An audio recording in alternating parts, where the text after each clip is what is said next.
दिवस के पावन महीने के रूप में हम इस महीने को अपने गुरु की याद बना रहे हैं। संत को, महापुरुष को याद करने का सबसे अच्छा तरीका क्या होना चाहिए, हम उसे कैसे याद कर सकते हैं, ये बड़ा आज के समय में विचार का प्रश्न है।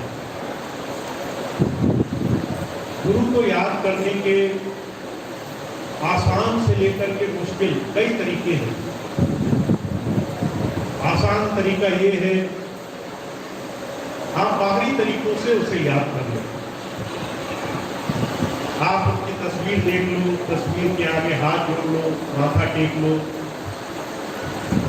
अब भौतिक रूप में उसको बहुत कम समय के लिए, क्षण दो क्षण के लिए,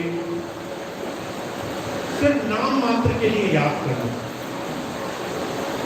या फिर आप अपने गुरु को उसकी शिक्षाओं के लिए याद करो, उसकी उस उपदेश, उस तालीम के लिए, गुरु के दिए हुए इस जीवन के उस रहस्य भेद के लिए याद करो, जिससे वो हमें अपने जीवन पर्यंत देने के लिए आया, जिसके लिए उसने हजारों यात्राएं करी, सारा जीवन हमें अपने में नाम क्या है, नाम को कैसे पाया जा सकता है, हम अंतर उस परमात्मा से, उस प्रभु धारा से कैसे जुड़ेंगे, उस रहस्य भेद को जान करके भी उसे याद किया जा सकता है। बुजुर्ग कहा करते थे, संसार में किसी संत के, महापुरुष के जाने के बाद हजारों लाखों लोग उसके स्मृति चिन्हों को, उसकी जगह को, उसके बाहरी रूपों को तीर्थ की तरह पूजते हैं। पर कोई जीते जी संत को, महापुरुष को, किसी प्रभु प्राप्त योगी को जीते जी उसके साथ जुड़ना नहीं चाहता। कारण क्या है? जो सच्चा रास्ता है वो आसान नहीं होता। सच्चे रास्ते में आपका जो सबसे बड़ा दुश्मन है, जो सबसे बड़ा आपका शत्रु है, आपको उससे लड़ना पड़ेगा। आपको अपनी मन में आ रही तमाम सुविधाओं से लड़ना पड़ेगा। आपको अपनी आदतें बदलनी पड़ेंगी। आपको अपने उस जीवन में बदलाव करना पड़ेगा जो आपको सुख में मालूम पड़ रहा है। ये भौतिक जीवन और इस संसार में जो भी काम आज हम अपनी आदतों के अनुरूप करते हैं, वो आदतें ही हैं जो हमें इस संसार में तरह तरह से दुनिया के तमाम बुरे कामों में उठा कर रखती है। जब संत आए और आप किसी भी महापुरुष की वाणी उठाकर पढ़े, उन्होंने परिवर्तन की, बदलाव की बात की। आपको अपना मन बदलना होगा, आपको अपने जीवन का बदलाव करना होगा, आपको अपने जीवन में कुछ ऐसी चीजें छोड़नी होंगी जो आपको दुख की तरफ ले जा रही है। अगर आप महात्मा बुद्ध के जीवन को देखें, महात्मा बुद्ध ने 8 सिद्धांत कहे हैं और उन 8 सिद्धांतों में उन्होंने किसी भी सिद्धांत को बाहरी कर्म कांड के नियम अपनाए। उन्होंने आसन, अभ्यास, प्राणायाम, ऐसी अनगिनत चीजों की चर्चा करी है, पर कभी ये नहीं कहा कि ये सारी चीजें बाहरी सांसारिक होनी चाहिए। सम्यक दृष्टि से, सम्यक ज्ञान से आप धीरे से अपने मन को कैसे उलट सकते हैं, इस काम को आप धीरे से अपने मन के अंदर कैसे कर सकते हो, इसके लिए महापुरुषों ने आके जोर दिया है। अगर आज के समय में हम अपने गुरु को याद करते हैं तो उसका सबसे आसान तरीका यही है, आपको अपने गुरु को मन के अंदर याद करना है। अपने स्वभाव में, अपने जीवन के हर रोज होते हुए कामों में, अपने जीवन में जो भी आप नियम अभ्यास करते हैं उसके आचरण में आप अपने गुरु धारणा को कैसे ला सकते हैं।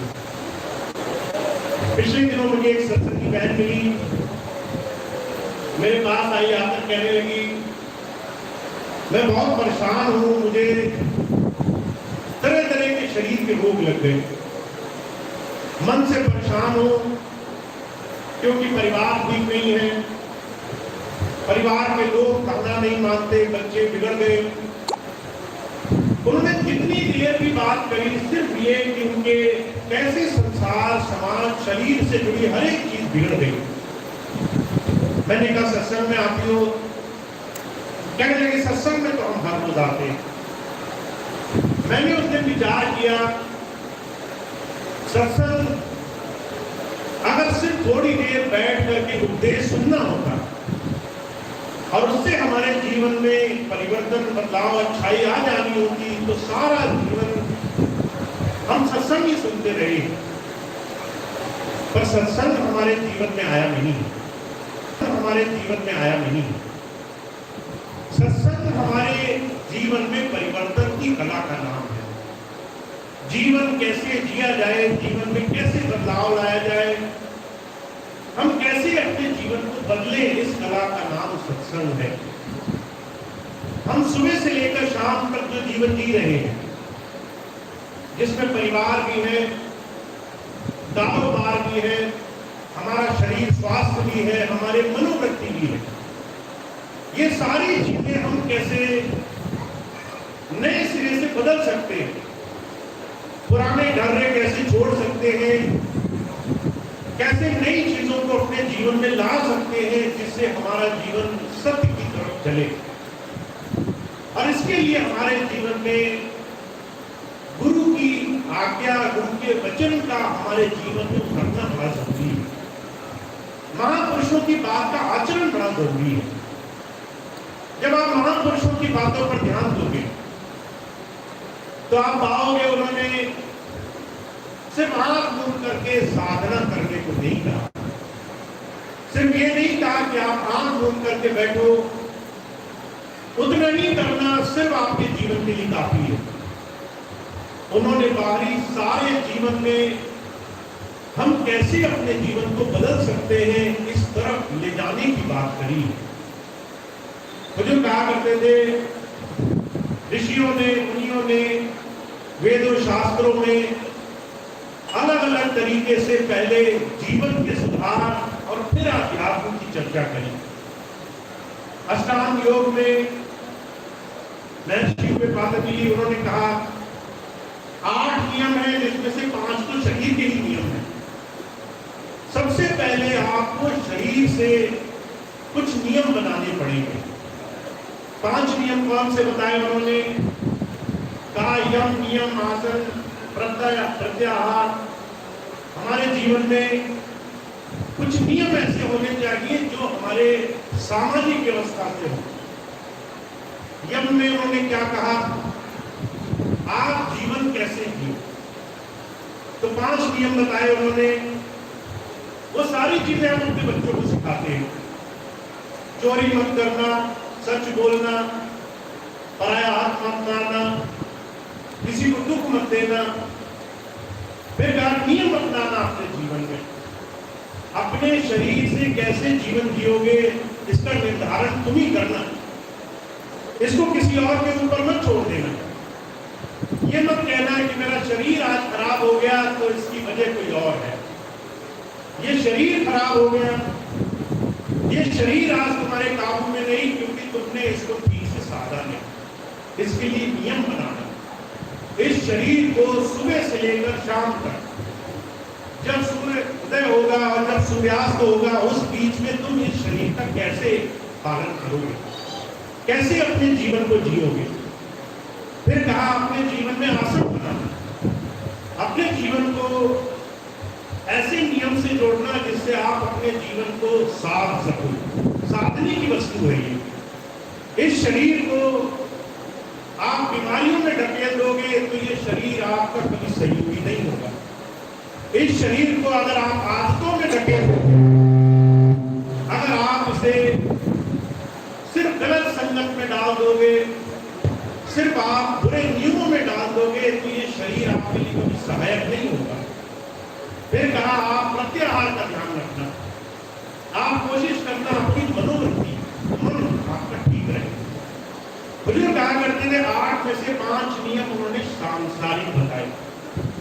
हमारे जीवन में अगर हम गुरु से ये बात समझ जाए, सिर्फ आंख मूंद करके गुरु में बैठना नहीं सिखाता, आंख खोल करके आप जो काम करते हो वो भी साधना है। आप जीवन कैसे जीते हो, आप अपने जीवन का निर्वाह कैसे करते हो, ये भी साधना है। तो आज के समय में अगर हम 2 चीजों से इसे जोड़ लें, हम अपने शरीर और अपने मन पर थोड़ा सा नियंत्रण कर लें तो हमारे जीवन का सुधार आसान हो जाएगा। अगर हम शरीर और मन से अपने जीवन को खुद दिशा दें, हम अपने जीवन को किधर ले जाना चाहते हैं। अब इस बात को जितने भी महापुरुष आए उन्होंने बहुत सरल ढंग से कहने की कोशिश करी है। सुकरात कहते हैं आपकी संगत आपके जीवन में सब कुछ कर सकती है। अगर आप 5 चोरों के साथ बैठोगे तो 6ठे चोर आप कहलाओगे। अगर आप 5 बीमार लोगों के साथ बैठोगे, 5 विषाक्त लोगों के साथ बैठोगे तो 6ठे आप कहलाओगे। 5 आलसी लोगों के साथ बैठोगे तो 6ठे आप कहलाओगे। 5 अगर आप दुराचारियों के साथ बैठोगे, गाली गलौज करने वालों के साथ बैठोगे तो 6ठे आप कहलाओगे। पर अगर आप 5 साधुओं की संगत करोगे तो 6ठे साधु भी आप ही होगे। अगर आप 5 ज्ञानियों की संगत में बैठोगे तो 6ठे ज्ञानी भी आप होगे। संगत का सुधार हमारे जीवन में शरीर और मन का साधन करता है। हम साधना कैसे बनाएंगे, आप ये ध्यान रखो, आप किनके साथ उठते बैठते हो, किनके साथ ज्यादा समय लगाते हो। अब ये बात मुझे क्यों कहनी पड़ती है, मैं कई बार देखता हूँ लोग सत्संग में जाते हैं, एक दिन उन्होंने सत्संग का चुना महीने में, उस सत्संग में 1 घंटे का सत्संग होना है, पर वो 5-6 घंटे के लिए सत्संग की जगह पर पहुंचे। बाकी का समय वो क्या करेंगे, सत्संग तो 1 घंटे होगा तो वो किसी से हाल चाल पूछेंगे, बीमारी, दुनियादारी, मुकदमेदारी की बात करेंगे, राजनीति की बात करेंगे, घर में क्या हो रहा है, सास बहू, घर में दूसरे परेशानियां हैं नहीं है, इन तमाम चीजों की चर्चा करेंगे। जैसी आप चर्चा करोगे, जिन चीजों में आप मन लगाओगे, जिन चीजों में आप ध्यान लगाओगे, वही चीजें आपके जीवन में घर करेंगी, वही चीजें आपकी चरित्र बनेंगी, वही आपके जीवन का निर्माण करेंगी। वो जो कहा करते थे, एक बहुत बड़े विद्वान हुए जिन्होंने बाद में चल करके अमेरिका की बहुत बड़ी संस्कृति का निर्माण किया, वहां के राष्ट्रपति भी हुए, रोजवेल्ट कहलाते थे। जब उनसे पूछा गया तो उन्होंने कहा कि दुनिया का कोई भी आदमी वो तुम्हारा भला नहीं चाहता है, हर एक इंसान सबसे पहले अपने बारे में सोचता है। अगर तुम्हें ये भूल है, अगर तुम्हें बुलावा है कि तुम किसी के पास जाकर बैठो तो वो तुम्हारे भले की सोच रहा है, तो तुम अभी भी संसार समझ नहीं पाए। सबसे पहले तुम इस बात का ध्यान रखो कि तुम किन लोगों में अपना समय खर्च करते हो। दुनिया हमेशा तुम्हारा समय बर्बाद करेगी, तुम अपने समय को सिर्फ खुद बचा सकते हो। अगर सत्संग में जाओ, किसी को इधर उधर की बातें करते देखो, बिल्कुल शर्म मत करो वहां से पीछे हटने में। किसी को दुनियादारी की बात करते देखो, वहां 1 सेकंड भी बर्बाद ना करो। किसी को इधर उधर किसी की बुराई करते सुनो, वहां से हटते हुए एक क्षण की देर मत लगाओ। एक दिन कम से कम कोशिश करो तुम अपनी संगत कैसे सुधार सकते हो, आपको दिया है। तो आप और हम ऐसे महापुरुष के सानिध्य में बैठकर अगर कुछ पाना चाहते हैं तो हमारे जीवन में कुछ बदलना बड़ा जरूरी है। हमारे जीवन में अपने आप को गुरुधारा से जोड़ने के लिए हमारा समय गुरु चरणों में लगाना बड़ा जरूरी है। हुजूर कृपाल सिंह जी महाराज कहा करते थे, गुरु से प्रेम की आपकी सिर्फ एक ही परिकाष्ठा होनी चाहिए, आपका कितना समय आप उसको देने के लिए तैयार हो, इसके अलावा कोई और परिकाष्ठा नहीं होनी चाहिए।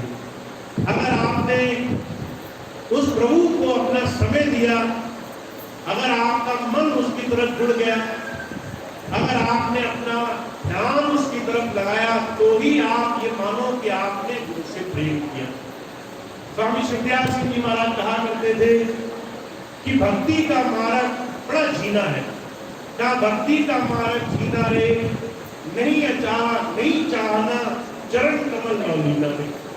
कहते इसमें आपका प्रेम भी कोई नहीं देखेगा और आप प्रेम नहीं करते ये भी कोई नहीं देखेगा। आप कितना समय उसे दे रहे हो, कितना उसकी याद में, कितना उसकी तरफ आप झुक गए हो, कितना आपका अंदर से जुड़ाव हो गया है, सिर्फ यही एक छोटी सी चीज ये तय करेगी कि आपका गुरु से जुड़ाव हो गया कि नहीं हो गया। तो जो कहते हैं आप अपना समय इसको गुरु चरणों में, गुरु की याद में, उसकी बताई हुई बात पर लगाने के लिए थोड़ा सा नियम व्रत बनाओ। आप स्वामी जी से जुड़े, स्वामी जी की हजारों बातें आपको याद होंगी, एक बात जो अच्छी लगी उसको आप अपने जीवन में पूरी पूरी मानना, उस बात को मानने में नियम व्रत लगा देंगे। तो जो कहा करते थे युधिष्ठिर महाभारत काल में सिर्फ अपने एक गुण के लिए जाना गया, हजारों बुराइयां थी उसमें, पर उसने गुरु की एक बात को पूरी पूरी माना था। गुरु जी ने उसे कहा सच बोलना सीखो, उसने सच बोलने पर जीवन लगा दिया। फिर चाहे वो जुआ खेला, फिर चाहे उसने अपनी नारी को दांव पर लगाया, चाहे हजारों बुरे काम किए, पर लोग उसे धर्मराज से ही कहते हैं, लोग उसे सच बोलने वाले के ही नाम से जानते हैं, सिर्फ इसलिए क्योंकि उसे एक गुण को जीवन में अपनाने में अपना सारा जीवन लगा दिया। तो जो कहा करते थे आपको हजारों बातों के पीछे भागने की जरूरत नहीं है, आपको जो भी बात अच्छी लगी हो उस पर पूरी श्रद्धा और ईमानदारी से अपना जीवन जीने की जरूरत है। अगर आपको स्वामी जी की कोई भी बात अच्छी लगी हो, और स्वामी जी ने बहुत सारी सरल सरल बातें करी है, बहुत सारी बातों में एक बात उन्होंने कही कि गुरु की तरफ अपना ध्यान बनाकर रखो। आप कोई भी काम करो, आप पहले स्वामी जी का नाम लो, गुरु का नाम लो, अपना सारा वो काम और उसका परिणाम गुरु को अर्पण कर दो कि आप जो काम करने चाहते हो उसका जितना भी श्रम है और जो भी परिणाम है, आपको दोनों की ही चिंताएं नहीं है। आप न मेहनत से डरोगे, न परिणाम की चिंता करोगे, और उसके बाद आप देखो आपके सारे काम कैसे हो जाते हैं। ऐसी छोटी छोटी अनगिनत बातों को आपको जो भी अच्छी लगती हो उन बातों को जीवन में अपना लेना है। और जो कहा करते थे इन बातों पर जिसने आचरण को अपने जीवन में गुरु की आज्ञा मानकर उस तरीके से गुरु को याद किया है, आचरण से जिसने गुरु को याद किया है, सही मायनों में वो अपने गुरु की शिक्षाओं की बड़ी मिट्टी है। तो हमारे लिए यह महीना बड़ा पावन है, हम अपने गुरु के जन्म दिवस के पावन महीने के रूप में तैयार करेंगे। पर मैं आपको एक ही चीज कहना चाहता हूँ, आप इस महीने को सिर्फ गुरु की तस्वीर देखकर याद मत करना। हालांकि मैं जानता हूँ बहुत से लोग यही करने वाले हैं, एक सामने तस्वीर रखेंगे, दिया जलाएंगे, हाथ जोड़ेंगे और अपने लिए कुछ मांग लेंगे फट से कि स्वामी जी ये दे दो, वो दे दो, कुछ हमारे काम बना दो। पर अगर आप इन सारी चीजों के बाद एक छोटा सा काम और कर सको, आप गुरु की एक बात को गांठ बांध लेना, जो भी बात आपको अच्छी लगी हो, और एक संकल्प लेना कि मैं आने वाले कुछ दिन तक इस बात का अनुसरण करने की कोशिश करूंगा। अगर मैं आपको उदाहरण दूं, आप अगर सिर्फ ये कहो कि मैं कोई भी काम करूं तो उसका हर एक भार मैं गुरु के ऊपर छोड़कर करूंगा। अगर मुझे काम करना है मैं गुरु के ऊपर छोड़कर करूंगा। मेरी नौकरी लगने वाली है, मेरे बच्चे बीमार हैं, मेरे घर में अच्छे पैसे नहीं आ रहे, मुझे और तकलीफ है और परेशानी है। अभी हजारों बहनें, हजारों भाई जो हजारों परेशानियों की बात कहते हैं, हजारों अपनी तकलीफें उनको मन में सताती है, आप बस उसके पीछे गुरु का नाम जोड़ दो।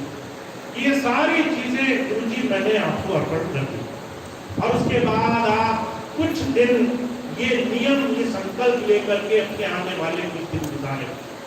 मैं आपको अभी से इस बात की गारंटी देता हूँ, आपने अपनी चिंताओं का भार जिस दिन गुरु के ऊपर छोड़ दिया, जिस दिन परिणाम की चिंता छोड़ दी, जिस दिन आपने ये सोचना छोड़ दिया कि मेरे सारे जीवन में मुझे जो कुछ मिलेगा उसकी जिम्मेदारी मेरे ही ऊपर है, मुझे ही सारे काम करने हैं, जिस दिन ये चिंता आपने छोड़ दी, उस दिन जीवन बड़ा हल्का हो जाए। उस दिन जीवन सारे,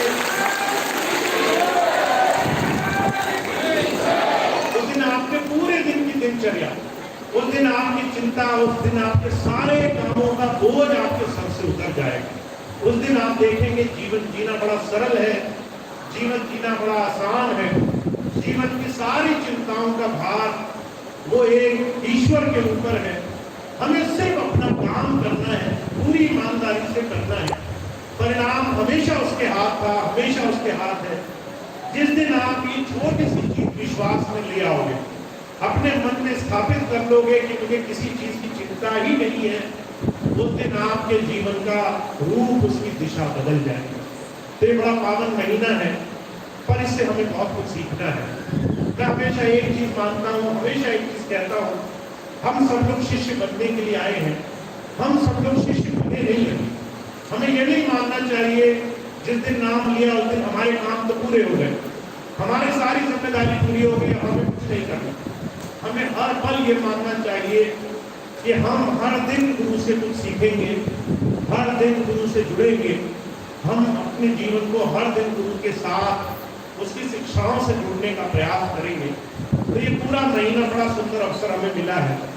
मैं बस एक चीज आप हर एक भाई बहन से कहना चाहता हूँ, बस एक चीज का ध्यान रखना, ये सारी चीजें बस अपने ऊपर ही लागू करना। ये न करना कि घर जाकर दूसरे को सिखाने लगो, घर जाकर दूसरे को कहने लगो कि भैया जी ने कहा था, और दूसरे की गलतियां निकालने लगो। हमें दूसरे को कुछ भी नहीं कहना है, ये सब हमें अपने जीवन में अपने लिए इस्तेमाल करके देखना है। तो आप ये पूरे महीने का अपने जीवन में एक संकल्प साथ करके इसका उपयोग करें, और इस महीने को कुछ नए तरीके से गुजारें, गुरु की याद से गुजारें, उसकी बात का अनुसरण करने से गुजारें। एक बात पकड़ ले और उसको पूरे महीने करें, हर रोज न बदले।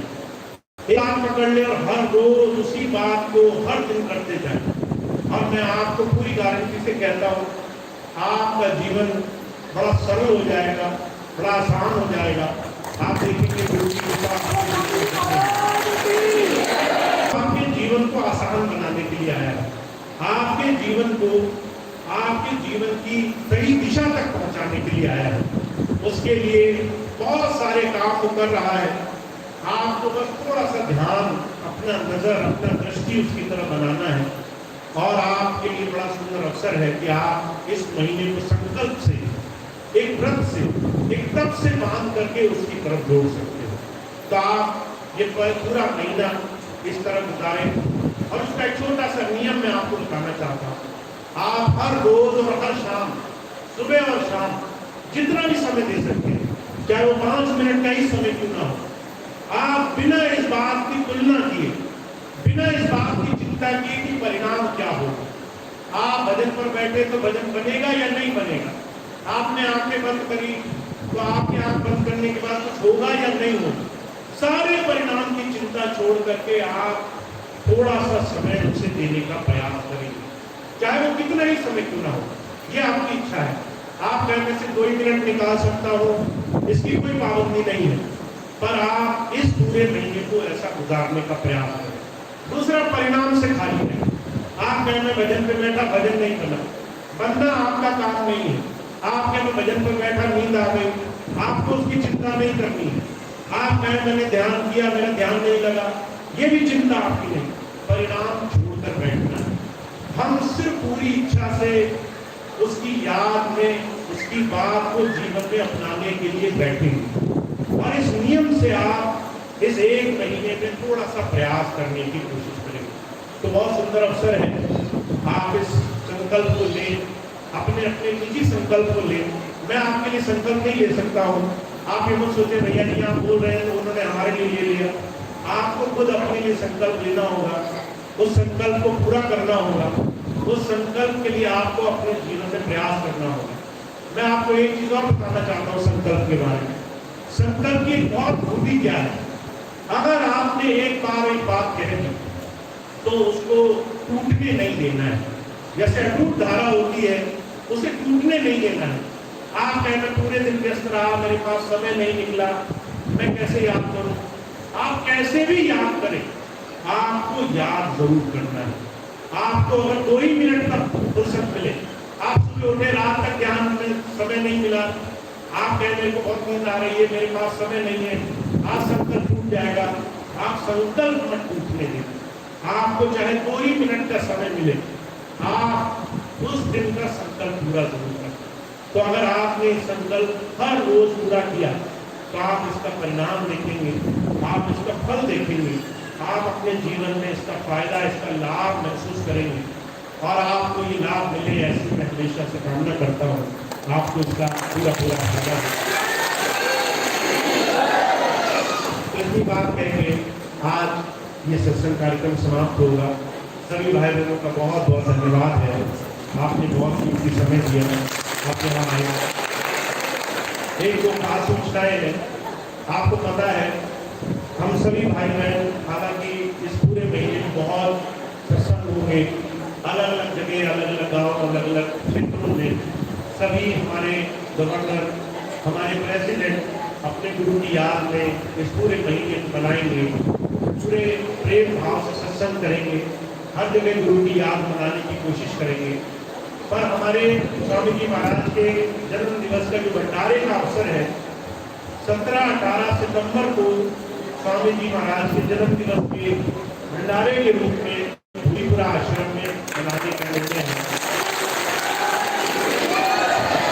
मैं वहाँ पर पहले ही पहुँच जाऊँगा, तो जो भी भाई बहन इस भंडारे के अवसर पर आना चाहते हैं, 2 दिन 4 दिन सेवा में गुजारना चाहते हैं, भजन के लिए समय देना चाहते हैं, 2-4 दिन अपने व्यस्त जीवन में से निकाल करके गुरु की याद में उनके घर में जाकर के गुजारना चाहते हैं, वो सादर आमंत्रित है। वो भोजीपुरा डेरे आ सकते हैं। 2 दिन पहले आए, 10 दिन पहले आए, जो भी आपकी सुविधा हो आप आए, सेवा में सहयोग करें। आप भंडारे के अवसर पर पहले से पहुँचें और इस पूरे महीने में से जो भी समय आप दे सकते हैं उसका आप लाभ उठा सकते हैं। जो भी भाई भंडारे में आना चाहते हैं, 17 और 18 2 दिन सितंबर का स्वामी जी महाराज के जन्म दिवस के भंडारे के रूप में होगा। 18 स्वामी जी के जन्म दिवस की तिथि है, जिस दिन स्वामी जी का जन्म हुआ था, उस दिन मुख्य कार्यक्रम होगा। तो ये 2 कार्यक्रम अभी आपके सामने होंगे। आप सभी भाई बहन ज़्यादा से ज़्यादा सबको सूचना करें। जो भी भाई बहन किसी कारण से आज यहाँ नहीं आ सके उनको बताएं, आप उनको सहर्ष आमंत्रित करें ताकि वो भी इस भंडारे का लाभ उठा सकें, अपने गुरु की याद में इस पूरे समय को गुजार सकें। तो इस भंडारे की सूचना आप सबको पहुँचाएँ और जो सेवा पे आना चाहते हैं वो पहले से पहुँच सकते हैं, उनका वहाँ पर पूरी तरीके से स्वागत है। वो सेवा में पहुँचकर दूसरी संगत के लिए लाभ दे सकते। तो कुछ सूचनाएं थी। अब इस महीने आज के बाद कुछ सत्संग लगे हैं और जो भी भाई बहन इस महीने और अगले महीने की सत्संग की सूचना थोड़ा सा सुनना चाहते हैं, 2 मिनट का समय और देंगे। डॉक्टर साहब सारे सत्संग की सूचना दे देंगे, फिर प्रार्थना होगी और उसके बाद आज का कार्यक्रम समाप्त होगा। सारी सूचनाएं सुनिए।